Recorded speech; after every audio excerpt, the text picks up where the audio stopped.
सनातन धर्म में अमावस्या और पूर्णिमा की तिथि बहुत विशेष और पावन मानी जाती है।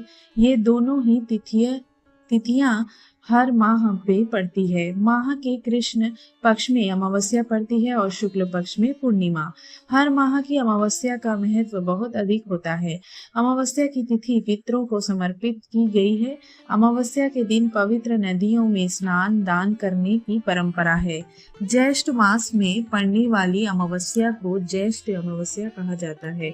इस दिन पवित्र नदियों में स्नान और दान के साथ साथ पितरों के लिए तर्पण और श्राद्ध भी किया जाता है। मान्यता है कि ऐसा पितृ प्रसन्न होते हैं और आशीर्वाद देते हैं। हालांकि इस साल लोगों के मन में ज्येष्ठ अमावस्या की तारीख को लेकर ये कंफ्यूजन है कि ये 15 मई को मनाई जाएगी या 16 को। ऐसे में आइए जानते हैं ज्येष्ठ अमावस्या की सही तारीख, साथ ही जानते हैं स्नान दान का समय। दृक पंचांग के अनुसार ज्येष्ठ अमावस्या तिथि 16 मई को सुबह 5:11 से शुरू होगी। यह तिथि 16 व 17 मई की मध्य रात्रि 1:30 पर समाप्त होगी। ज्येष्ठ अमावस्या पर स्नान दान का समय। इस साल ज्येष्ठ अमावस्या के दिन पवित्र नदी में स्नान करने के लिए शुभ मुहूर्त सुबह के 8:55 पर शुरू होगा। स्नान दान का यह मुहूर्त सुबह के 10:40 तक रहने वाला है। इसी समय में दान पुण्य भी किया जा सकता है।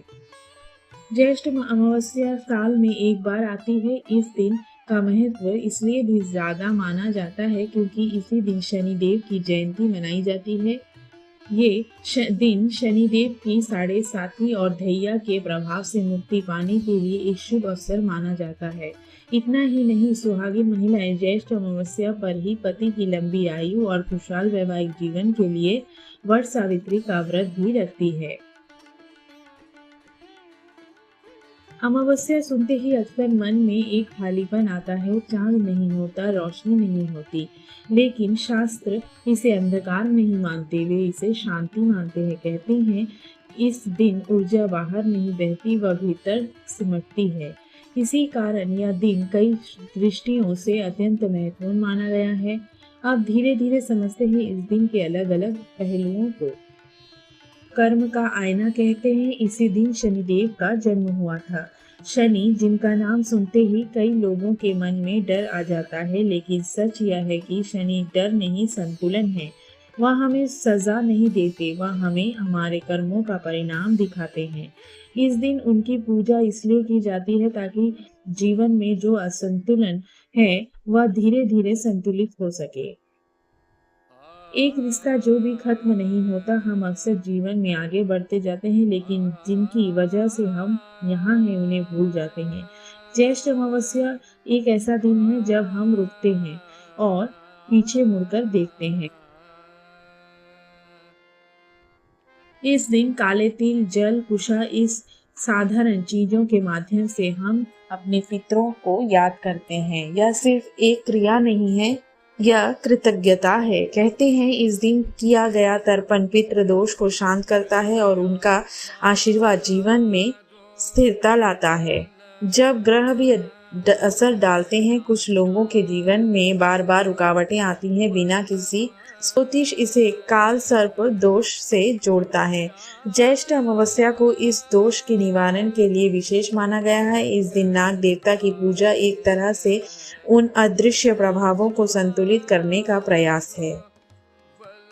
ज्येष्ठ अमावस्या की पूजा विधि। यह पूजा केवल नियमों का पालन नहीं है, यह एक यात्रा है। इस दिन की पूजा का मुख्य उद्देश्य पितरों को तर्पण देना और शनिदेव की कृपा प्राप्त करना होता है। इस दिन सुबह जल्दी उठे, जब दुनिया अभी पूरी तरह जागी नहीं होती। अगर नदी पास हो तो वहां स्नान करे, ना हो तो घर पर ही जल में तिल मिलाकर स्नान करिए। यह केवल शरीर की नहीं, मन की भी शुद्धि है। सूरज को जल चढ़ाते समय हम केवल एक क्रिया नहीं कर रहे होते, हम उस ऊर्जा को प्रणाम कर रहे होते हैं जिससे जीवन चलता है। जल में तिल, चावल और लाल पुष्प मिलाकर अर्घ्य देना जीवन में स्पष्टता और संतुलन का प्रतीक है। जब आप जल अर्पित करते हैं तो यह सिर्फ जल नहीं होता, यह आपकी स्मृति, आपका सम्मान, आपका आभार होता है।